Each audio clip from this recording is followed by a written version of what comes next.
शिकारीने सस्याला मारायचे ठरवले. शिकारीने बाण चालवले. ससा झाडाच्या मागे लपला होता. ससा म्हणाला, बापरे, मी वाचलो. ससा मग बाण घेऊन चालून गेला. मग ससा म्हणाला, कोणी माझ्यावर बाण चालवले?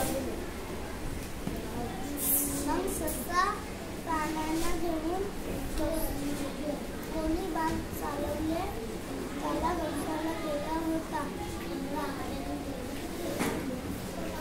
मग ससा हत्ती जवळ गेला.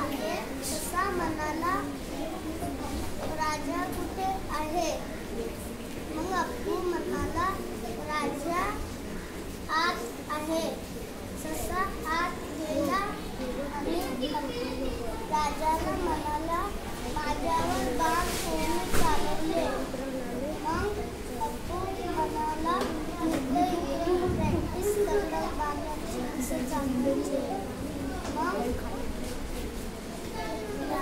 मग ससा म्हणाला,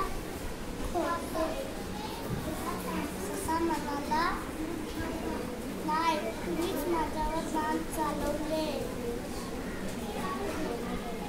मग हत्ती आत आला. हत्ती म्हणाला, राजानेच तुमच्यावर बाण चालवले. मग ससा म्हणाला, राजा, आपण कसं सांगते?